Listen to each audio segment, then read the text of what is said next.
Hello everyone, welcome to battle ice. I hope आप सब लोग बहुत अच्छे होंगे। आज हम 28 नवंबर का न्यूज़पेपर एनालिसिस करेंगे। इसमें टोटल मैंने 4 आर्टिकल लिए हैं। जैसे पहला आर्टिकल बात करता है, आईएमएफ ने इंडिया के जीडीपी डेटा को ग्रेड सी कैटेगरी में डाला है और जो इंडिया का सीपीआई है उसे ग्रेड बी मिला है। अब मैं आपको समझाऊंगा ये है क्या ग्रेड बी ग्रेड सी, इसका क्या सिग्निफिकेंस है। साथ ही साथ मैं बताऊंगा आईएमएफ कैसे वर्क करता है। आईएमएफ के द्वारा रिलीज़ की गई अलग अलग रिपोर्ट्स के बारे में आपको एक अच्छी खासी अंडरस्टैंडिंग प्रोवाइड करूंगा। साथ ही साथ इन सब से कनेक्टेड जो पीवाईक्यूज होंगे वो आपके साथ में डिस्कस करूंगा। आप देख सकते हैं जीएस पेपर 2 2013 का क्वेश्चन किससे के ऊपर पूछा गया है, आईएमएफ और वर्ल्ड बैंक दोनों कनेक्ट करके पूछा गया है कि जो वर्ल्ड बैंक है और आईएमएफ है ये एग्जिबिट करते हैं many common characteristics that their role functions and mandate are distinctively different. अब यहाँ पे आप देखोगे कि जो आईएमएफ का रोल है वो कहीं ना कहीं इकोनॉमी बेसिस पे है और जो वर्ल्ड बैंक का रोल है वो डेवलपमेंट के ऊपर है। तो इस आर्टिकल में आपको एक अंडरस्टैंडिंग प्रोवाइड करूंगा कि आईएमएफ ने किस आधार पे ग्रेडिंग कर रखी है, क्या क्या लूप होल्स बता रखे हैं, कौन कौन सी प्रॉब्लम्स हैं जो आईएमएफ ने सजेस्ट की हैं इंडिया को इम्प्रोवाइज करने की। नेक्स्ट आर्टिकल बात करता है एक स्कीम के ऊपर, इसका नाम क्या है, टैक्स रैम्प्स स्कीम। इसका पर्पस है इंडिया के टेक्सटाइल इनोवेशन को और इंडिया की टेक्सटाइल कॉम्पिटिटिवनेस को और ज़्यादा बूस्टअप कर देना। नेक्स्ट आर्टिकल बात करता है सीबीडीटी की, एक नज कैंपेन है। मैं आपको समझाऊंगा बेसिकली ये नज कैंपेन है क्या और ये आर्टिकल लेने का पर्पस है सीबीडीटी। मैं आपको बताऊंगा सीबीडीटी कौन से डिपार्टमेंट में आता है, कैसे वर्क करता है, कौन सी मिनिस्ट्री में आता है, ये इसके फंक्शन क्या होते हैं वो मैं आपके साथ डिस्कस करूंगा। इस बार 2025 में भी क्वेश्चन पूछा गया था डिपार्टमेंट ऑफ रेवेन्यू के रिगार्ड में। काफ़ी क्वेश्चन, एक ही क्वेश्चन बेसिकली पूछा गया था जहाँ पे एक टेबल में डिपार्टमेंट्स दिए थे और उनकी मिनिस्ट्री दी थी, साथ ही साथ उनके फंक्शंस भी रिलेट किए गए थे। दिस इज द रीज़न मैंने यहाँ पे ये पॉइंट या ये आर्टिकल ले रखा है।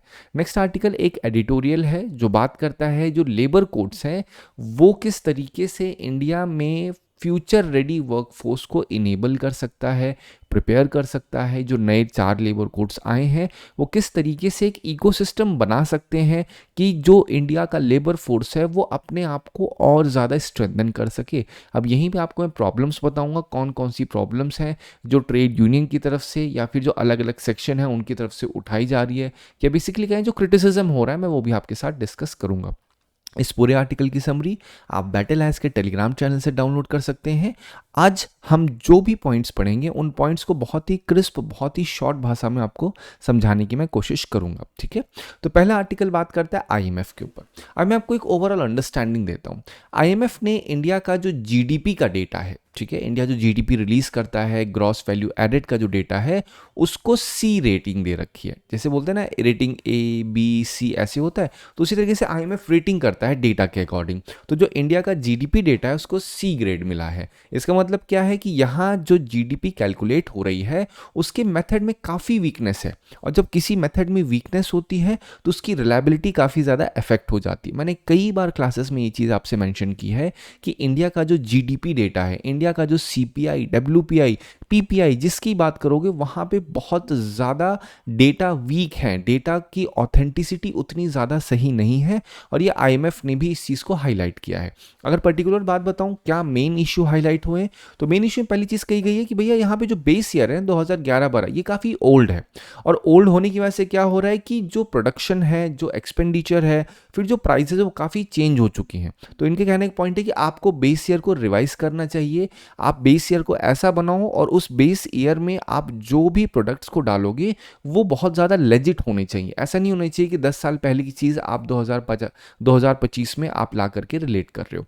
साथ ही साथ आईएमएफ ने कहा कि भाई जो आपका प्रोड्यूसर प्राइस इंडेक्स है वो प्रॉपर नहीं है, और अभी भी ये चीज़ आईएमएफ की मतलब आईएमएफ ने पॉइंट रखा हुआ है कि हम लोग जब भी सीपीआई कैलकुलेट करते हैं या बेसिकली इंडिया का इन्फ्लेशन जब कैलकुलेट करते हैं वो कैसे करते हैं, सीपीआई के द्वारा करते हैं। आपको पता होना चाहिए। यहीं पे हेडलाइन इन्फ्लेशन के ऊपर बात होती है। क्या होता है हेडलाइन इन्फ्लेशन? इंडिया में ओवरऑल इन्फ्लेशन जो होता है उसको हम हेडलाइन इन्फ्लेशन कहते हैं। कैसे कैलकुलेट किया जाता है? तो आप बोलोगे सीपीआई जो आपका अर्बन और रूरल हाउस होल्ड का होता है कंबाइन करके जो बनता है वही हमारा हेडलाइन इन्फ्लेशन होता है। कौन कैलकुलेट करता है? आप बोलोगे एनएसओ। तो आपका होमवर्क क्या है? आप ये देखिए कि सीपीआई और जो आपका लेबर लेबर ब्यूरो वाला होता है वो कौन कैलकुलेट करता है, मतलब लेबर ब्यूरो कौन कौन से सीपीआई को कैलकुलेट करता है, इंडस्ट्रियल वर्कर एग्रीकल्चर वर्कर में क्या डिफरेंस होता है वो आपको पता करना है। बट आपको ये मेन आर्टिकल के रेस्पेक्ट में बताता हूँ, जो जो आईएमएफ ने पॉइंट्स कहे हैं कि भाई यहाँ पे आपके साथ जो प्रॉब्लम्स हो रही हैं उन प्रॉब्लम को सुधार करिए, तभी आपकी रेटिंग सही होगी। साथ ही साथ आईएमएफ ने कहा है कि जो प्रोडक्शन एक्सपेंडिचर है उसमें काफ़ी मिसमैच हो रखा है, इससे क्या हो रहा है, प्रॉब्लम जो कवरेज है वो बहुत वीक है, और वीक पर्टिकुलरली कहा जाए इनफॉर्मल सेक्टर में कवरेज वीक है, क्योंकि आपको पता है इंडिया का एक बहुत बड़े अमाउंट में या बहुत बड़ा परसेंटेज इनफॉर्मल सेक्टर में है। तो आईएमएफ का कहना है कि भैया आप लोग कवरेज प्रॉपर दो ना, जब कवरेज प्रॉपर होगी तो डेटा प्रॉपर होगा, अब डेटा प्रॉपर होगा तो आपकी जीडीपी का कैलकुलेशन भी प्रॉपर होगा। साथ ही साथ कहा जो सीजनली एडजस्टेड क्वार्टरली डेटा होता है वो भी लैक कर रहा है, और इससे डेटा की क्वालिटी कहीं ना कॉम्प्रोमाइज हो जाती है। फिर यहाँ पे जो सीपीआई है उसको बी रेट दिया गया है। बी रेट देने के पीछे क्या कारण दिया है, उन्होंने कहा भैया डेटा तो आप टाइमली दे रहे हो, लेकिन जो आपने बास्केट्स बना रखी है, जो वेट्स है उस पूरे के पूरे इंडेक्स में, वो काफ़ी आउटडेटेड कहा जा रहा है। अब सोच के देखो सीपीआई क्या होता है, कंज्यूमर प्राइस इंडेक्स, मतलब आप जैसे आम उपभोक्ता के पास जो महंगाई दिख रही है वही सीपीआई है बेसिकली देखोगे। तो गवर्नमेंट क्या करती है, गवर्नमेंट एक टेबल बनाती है, टेबल में अलग अलग अलग प्रोडक्ट्स के क्या करती है, दाम को लिख देती है, फिर रिलेट करती है एक बेस ईयर से कि भैया इस साल ये दाम था तो अब ये आगे वाले साल में कितना दाम हुआ है, करंटली कितना दाम है। तो अगर हमें अपना वर्तमान देखना है तो हम अपने अतीत में जाएंगे, वहां पे देखेंगे कि भैया उस समय कितना था, तभी तो रेट कर पाओगे। तो इंडिया का सीपीआई को बी रेटिंग दी है। बी में इन्होंने क्या कहा, अपने यहाँ पे प्रोडक्ट्स डाले हैं काफ़ी आउटडेटेड कहे गए हैं, किसके द्वारा, आईएमएफ के द्वारा। तो इतना ही आपको पता होना चाहिए। अब मैं आपको बताता हूँ आईएमएफ की जो अलग अलग रिपोर्ट्स हैं। फिस्कल मॉनिटर रिपोर्ट को रिलीज करता है, वर्ल्ड इकोनॉमिक आउटलुक को कहीं ना कहीं रिलीज करता है, जिसमें क्या होता है, ग्लोब का पूरा economic analysis, growth projection, risk policy advises भी प्रोवाइड करता है IMF. Global financial stability report भी बनाता है, जो फोकस करता है फाइनेंशियल मार्केट पे, बैंकिंग की स्टेबिलिटी पे, और जो भी रिस्क या फिर कैपिटल फ्लोज होते हैं उसके बारे में बात करता है। ग्लोबल फाइनेंशियल स्टेबिलिटी, आप वर्ड पढ़िए, ग्लोबल मतलब पूरे ग्लोब की फाइनेंशियल स्टेबिलिटी के ऊपर रिपोर्ट है, ठीक है। फिर यहाँ पे आप देखिए बीओपी रिपोर्ट निकालता है। फिर rapid financing instrument facility report, ये क्या करती है, रैपिड फाइनेंसिंग। आप सोच के देखो, कहीं ना कहीं आईएमएफ को जब भी आप देखोगे कोई भी बैलेंस ऑफ पेमेंट की क्राइसिस अगर आपको देखने को मिलती है तो उसमें आप क्या देखते हो, तो आप नोटिस करते हैं उसमें कि आईएमएफ का रोल रैपिड फाइनेंसिंग करने के लिए काफ़ी ज़्यादा देखा जाता है। कभी भी कोई इकोनॉमिक स्लो डाउन हो रहा है, कभी जीडीपी पे इम्पैक्ट पड़ रहा है, तो आईएमएफ क्या करता है, वो तुरंत आ करके कहीं ना कहीं फाइनेंस देता है। बट उसके साथ उसमें ऐसा नहीं कि वो फ्री में दे देता है, उस पर पर्टिकुलर इंटरेस्ट रेट्स भी होते हैं। साथ ही साथ आईएमएफ सजेशंस भी अपने प्रोवाइड करता है इसमें, ठीक है। अब यहाँ पे क्या है, इमरजेंसी फाइनेंसिंग प्रोग्राम है जो किसके द्वारा प्रोवाइड होता है, आपको पता होना चाहिए, आईएमएफ के द्वारा प्रोवाइड होता है। किसके लिए, जो कंट्रीज सडन इकोनॉमिक क्राइसिस को फेस कर रही हैं। तो ये चीज़ आपको पता होनी चाहिए, रैपिड फाइनेंसिंग इंस्ट्रूमेंट कौन निकालता है या किसके द्वारा दी जाती है, आप बोलोगे आईएमएफ के द्वारा। अब आप ये देखिए यहाँ पे क्वेश्चन 2011 का, regarding IMF which one of the following statement is correct, it grants loans to any country, it can grant loan to only developed countries. क्या ऐसा है, क्या ऐसा है, it grants loan only to member countries, क्या ऐसा है, yes, it grants loan only to member countries. तो आईएमएफ में क्या होता है, उसके मेंबर्स होते हैं, और वो जो मेंबर कंट्रीज होंगी उनको कहीं ना कहीं लोन प्रोवाइड करने का उत्तरदायित्व होता है आईएमएफ के पास। नेक्स्ट देखिए, ग्लोबल फाइनेंशियल स्टेबिलिटी रिपोर्ट कौन प्रिपेयर करता है, आप आराम से सिर्फ देख के ही बता सकते हो, बी, ठीक है। फिर आप देखिए आईएमएफ के बारे में आपको ऑलरेडी बताया क्या है, ये एक ग्लोबल इंस्टीट्यूशन है जो financial support, political advice, policy advice, साथ ही साथ टेक्निकल असिस्टेंस भी प्रोवाइड करता है मेंबर कंट्रीज को। ये ध्यान रखिए इस वर्ड को, मेंबर कंट्रीज को प्रोवाइड करता है, जिसका उद्देश्य होता है ग्लोबल इकोनॉमिक स्टेबिलिटी और ग्रोथ को और ज़्यादा मजबूत करना, ठीक है। अब ये जो असेसमेंट हुआ, आर्टिकल 4 एक है जो पूरा आईएमएफ में, उस आर्टिकल 4 में कंसल्टेशन हुआ और एनुअल रिव्यू जब किया जाता है तो उसमें डेटा क्वालिटी असेसमेंट होता है, ठीक है। जिस तरह से आप देखते हो ना भैया, हर एक का कॉन्स्टिट्यूशन होता है, उसमें अलग अलग पार्ट्स होते हैं, वैसे आईएमएफ का जो वर्किंग मैकेनिज्म है उसमें आर्टिकल 4 में ये चीज़ मेंशन्ड है कि आपको एनुअली ना रिव्यू करना है जो आपकी मेंबर कंट्रीज हैं, उन मेंबर कंट्रीज की इकोनॉमिक परफॉर्मेंस को और उनकी पॉलिसीज को, डेटा क्वालिटीज को। और उसके अनुसार आपको ABCD स्केल के ऊपर डेटा क्वालिटी का असेसमेंट करना है। तो यहाँ पे जो IMF ने किया है वो आर्टिकल 4 में किया है, ये आपको पता होना चाहिए। ठीक है, चलो देखिए यूपीएससी 2020 में क्वेश्चन पूछा गया है, गोल्डन ट्रांश रिजर्व ट्रांश किसके बारे में बात होता है? तो आपको पता होगा ये भी आपका IMF के लिए है। कभी भी बात अगर हो रही है लोन से रिगार्डिंग, वहाँ पे हल्का सा भी आपको टच आ रहा है इकोनॉमिक प्रॉफिट का कहीं ना कहीं दिख रहा है, तो हाई चांसेस बन जाएंगे आपको IMF होगा। कहीं पे हल्का सा भी लोन के रिगार्ड में बात हो रही है, थोड़ा सा डेवलपमेंट का टच हो रहा है, तो वहाँ पे वर्ल्ड बैंक का या जो अलग अलग रीजनल बैंक्स बने हैं उनका रोल काफ़ी ज़्यादा अहम हो जाता है। ठीक है, चलो अब हम बात करते हैं नेक्स्ट आर्टिकल पर। नेक्स्ट आर्टिकल क्या है? बहुत छोटा सा आर्टिकल है, लेकिन इसके अंदर जो इंपॉर्टेंट पॉइंट्स है मैं वो बताता हूँ आपको। गवर्नमेंट ने अप्रूव किया है एक स्कीम जिसका नाम क्या है? Tex RAMPS scheme. इसका फुल फॉर्म क्या आप देखोगे? आप बोलोगे textile focused research assessment monitoring planning and startup. ये है इसका पूरा स्कीम का फुल फॉर्म। इसका पर्पस क्या? आप बोलोगे इसका मेन पर्पस है इंडिया में जो टेक्सटाइल सेक्टर है उसमें रिसर्च, इनोवेशन, ग्लोबल कॉम्पिटिटिवनेस को और ज़्यादा स्ट्रेंथन करना, मजबूत करना। और ये कैसे मजबूत होगा? जब इंडिया का डेटा सिस्टम इम्प्रोवाइज होगा, इंडिया में जो स्टार्टअप्स या कोलैबोरेशंस काम कर रहे हैं वो और ज़्यादा मजबूत होंगे। और ये कैसे मजबूत होंगे? वो तब होंगे जब स्टेट लेवल पे अच्छी प्लानिंग होगी। जैसे यहाँ पे लिखा गया है ना, इनोवेशन, ग्लोबल कॉम्पिटिटिवनेस होनी चाहिए। अब ये कैसे होगी? डेटा सिस्टम जब अच्छा होगा, डेटा सिस्टम अच्छा होगा तो स्टार्टअप्स और कोलैबोरेशन को सपोर्ट मिलेगा। जब वो सपोर्ट कैसे मिलेगा? स्टेट लेवल प्लानिंग से। और स्टेट लेवल की जब प्लानिंग होगी, सस्टेनेबिलिटी और क्वालिटी कल्चर का प्रमोशन होगा। जितने भी प्रॉब्लम्स प्रिवेल कर रही हैं ब्यूरोक्रेसी में या फिर जो गवर्नमेंट बेसिस पे प्रॉब्लम्स प्रिवेल कर रही हैं, अगर उसको प्रॉपर तरीके से एड्रेस किया जाएगा तो इंडिया का टेक्सटाइल सेक्टर, जो कपड़ों के माध्यम से आप लोग देखते हो चीज़ों को, वो बहुत ज़्यादा बूस्ट कर सकता है, क्योंकि इंडिया के पास रॉ मटेरियल काफ़ी ज़्यादा है इन सब चीज़ों के मामले में। ठीक है, चलो अब मैं बात करता हूँ इस स्कीम किस तरीके से ये इम्पैक्ट कर सकती है। आप नोटिस करोगे ये इंडिया के टेक्सटाइल सेक्टर के लिए। यहाँ पे मैंने बात की थी आर्टिकल के ऊपर, आर्टिकल का एक ब्रीफ ओवरव्यू दे दिया, मतलब जो स्कीम थी उसका मैंने ओवरव्यू दे दिया। यहाँ पर भी सेम चीज़ है कि ये टैक्स रैम्प्स स्कीम काम कैसे करेगी, टेक्सटाइल के लिए जो बनाई गई स्कीम है। तो यहाँ पे वही सेम चीज़ जो मैंने आपको पहले बताया था, स्टार्टअप को प्रमोट होगा, जो एकेडमिक और इंडस्ट्री कोलैबोरेशन है उसको बूस्ट मिलेगा, स्टेट लेवल प्लानिंग होगी, सस्टेनेबिलिटी और टेक का एडॉप्शन अच्छे तरीके से किया जाएगा। ठीक है, चलिए अब मैं बात करता हूँ नेक्स्ट आर्टिकल पे। नेक्स्ट आर्टिकल बात करता है CBDT। अब आपको पता होगा CBDT क्या है? Central board of direct taxes. ठीक है, यहाँ पे क्या होता है? इनकम टैक्स डिपार्टमेंट के अंडर आता है। तो नज कैंपेन क्या है? नज कैंपेन का एक उद्देश्य था कि जो इंडिया में ऐसे लोग हैं जिन्होंने अनडिस्क्लोज्ड फॉरेन एसेट्स और इनकम रखी हुई है उसको डिस्क्लोज करें बेसिकली वो। ठीक है, तो उसी में उन्होंने क्या किया? Automatic exchange of information data AEOI का यूज किया। अगेन आप पूछो क्या सर ये यूपीएससी के लिए जानना है? तो नहीं, लेकिन सिर्फ आपको पता ये होना चाहिए कि जो फॉरेन कंट्रीज होती हैं वो अपने पास डेटा को रखती हैं कि दूसरे देश से कौन सी इंफॉर्मेशन, कितना अमाउंट आया हुआ है। तो यहाँ पे इंडिया ने, CBDT ने इसका इस्तेमाल किया और बाकी फॉरेन कंट्रीज ने पता किया कि भाई ये जो भारतीय बाहर रह रहे हैं ना, कितना पैसा इन्होंने इधर उधर रखा हुआ है, ये पता करना पड़ेगा। ठीक है, तो उन्होंने जब पता किया तो उसमें पाया काफ़ी सारे ऐसे लोग हैं जिन्होंने इनिशियल लेवल पे फॉरेन में एसेट्स और इनकम को रखा हुआ है। अब अगर देखा जाए तो फर्स्ट फेज में 29,000 करोड़ अप्रॉक्सीमेटली डिस्क्लोजर हुआ था। तो अब ये जो नज स्कीम है इसका दोबारा से सेकंड कैंपेन, मतलब ये फर्स्ट जो फेज हुआ था उसके बाद सेकंड फेज अभी लॉन्च होने जा रहा है। किसका?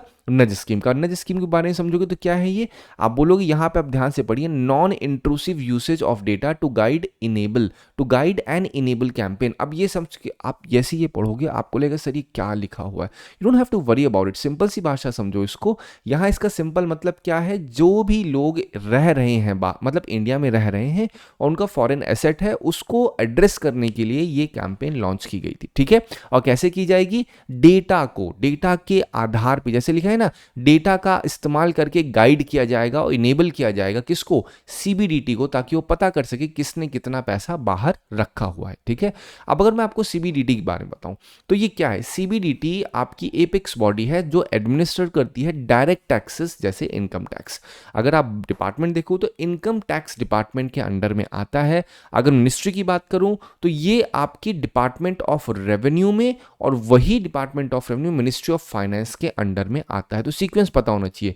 एक तो आपका क्या है सीबीडीटी, वो किसके अंडर में आएगा, आप बोलोगे भैया income tax department. Income tax department कहाँ आएगा, डिपार्टमेंट ऑफ रेवेन्यू में। डिपार्टमेंट ऑफ रेवेन्यू किस में आएगा, मिनिस्ट्री ऑफ फाइनेंस में। तो सीबीडीटी डिपार्टमेंट ऑफ रेवेन्यू में आखिरी में हिस्सा है कि नहीं है। तो इस तरीके से यूपीएससी ने इस बार क्वेश्चन पूछा था जहां पे डिपार्टमेंट दिया था, मिनिस्ट्री दी थी और फंक्शन दिया था। तो आपको पता होना चाहिए। मैंने आर्टिकल दो पर्पस से लिया, पहला है सीबीडीटी, दूसरा है कि कैसे फॉरेन से जो एसेट्स हैं लोगों के इंडिया में हैं और उन्होंने फॉरेन इनकम को अनडिस्क्लोज रखा, सो कैसे टैकल किया जाएगा। तो उसमें ये मेथड समझा है कि इंफॉर्मेशन एक्सचेंज होगी, हम फॉरेन कंट्रीज में देखें कहाँ कितना पैसा गया हुआ है। ठीक है, चलो अब हम लोग बात करते हैं नेक्स्ट आर्टिकल पर। नेक्स्ट आर्टिकल आप देख रहे हैं बेसिकली एडिटोरियल है पूरा।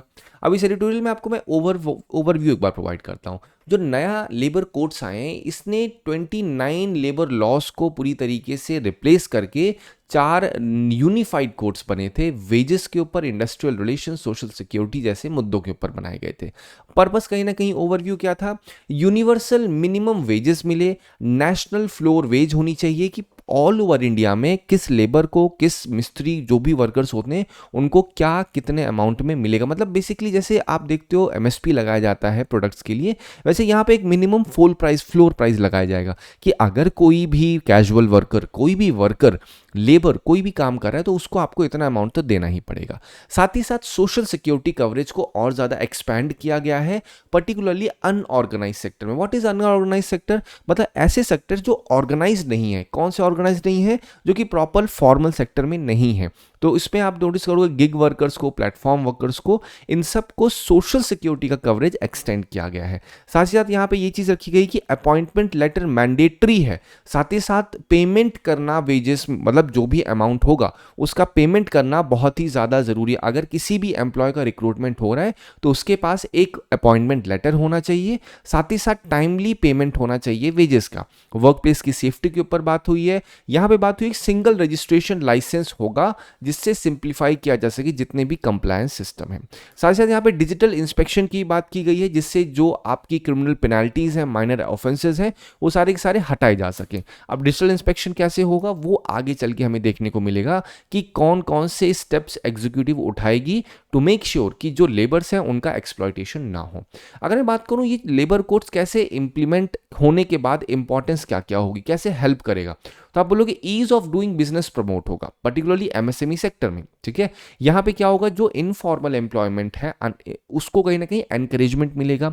जो वर्कर्स का प्रोडक्शन है वो और ज्यादा एनहांस हो जाएगा, जॉब सिक्योरिटी और ज्यादा एनहांस हो जाएगी, वुमेन का वर्कफोर्स पे पार्टिसिपेशन और ज्यादा सपोर्ट मिलेगा, नाइट वर्क की परमिशन मिलेगी, बेटर मैटरनिटी कवरेज मिलेगा। तो कहीं ना कहीं और सारी और वुमेन्स एंटर होंगी वर्कफोर्स में। इंडस्ट्रियल रिलेशन भी इंप्रोवाइज होगा। साथ ही साथ इंडिया का जो लेबर इकोसिस्टम है वो मॉडर्न, कॉम्पिटिटिव और फ्यूचर रेडी बनेगा। तो ये क्या है, ये इंपॉर्टेंस है इन लेबर कोड्स की जो इंप्लीमेंट किए गए हैं। अब मैं आपको बात बताऊं यहां पे कुछ लोग इसके अगेंस्ट क्यों जा रहे हैं।